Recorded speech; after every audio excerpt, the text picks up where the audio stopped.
Watson's Place. Jacob could kick a soccer ball and play video games as well as most 10-year-olds, but he was peculiar in one way. He could see and hear ghosts. The encounters were sometimes upsetting, but rarely frightening. What bothered Jacob more was that his friends, and especially his parents, didn't believe him. One week during winter break, Jacob's father Tom proposed an adventure, a canoe camping trip through the 10,000 Islands in Everglades National Park. Winter was the best time to explore the area, otherwise mosquitoes, flies, and no-see-ums were thick and could ruin an outing.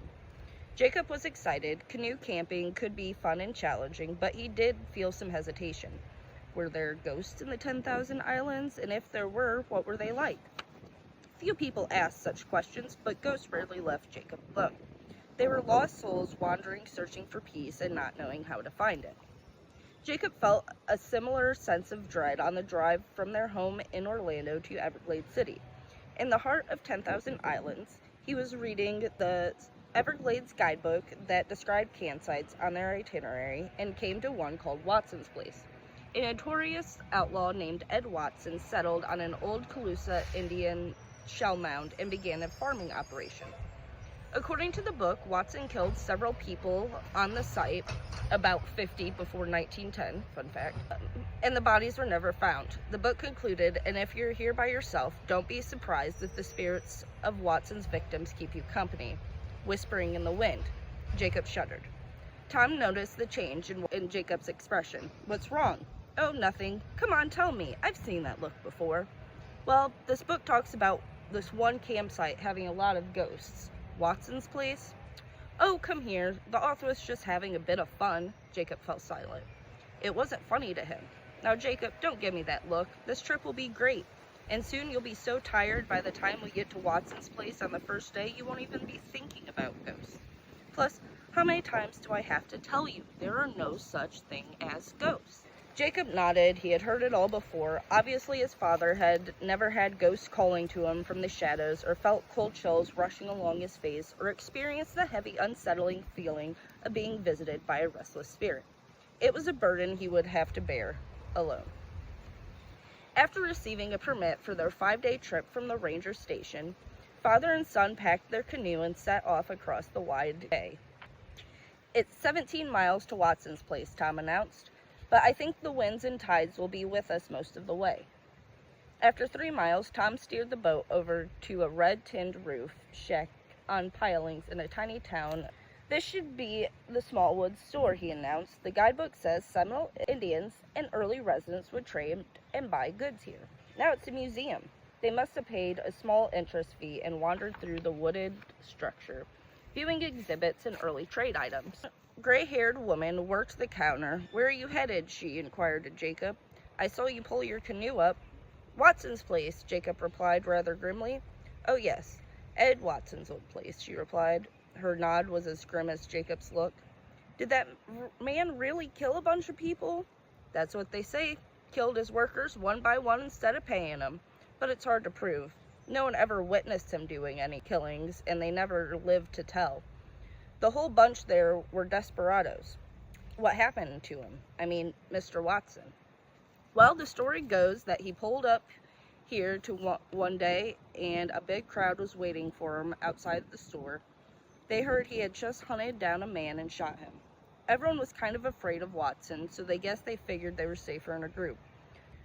Someone accused him of murdering one of his hands.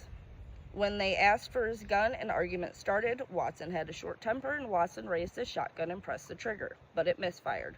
Then the whole town opened fire on Watson, left him with more bullet holes than you can count, 30 to be exact, and one man said he never saw a man so dead.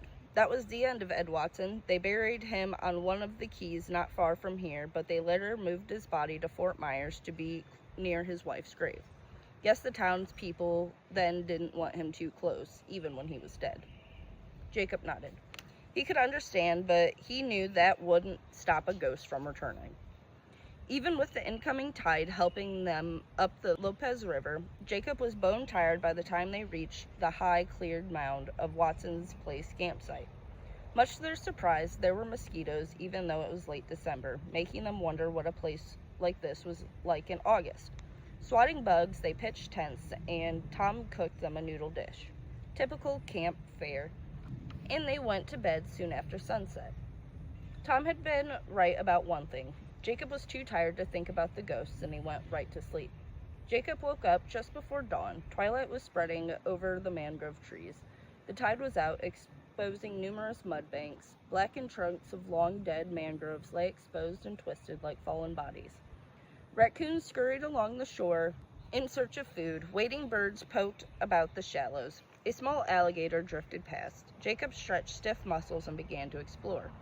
As he strode across the back of the island, he felt a familiar pressing on the back of his head. Then a whisper, "Go, go now." A cold hand pushed him forward. He heard another whisper in front of him, "No, go back. You don't belong." He felt like he was in the middle of an invisible tug-of-war.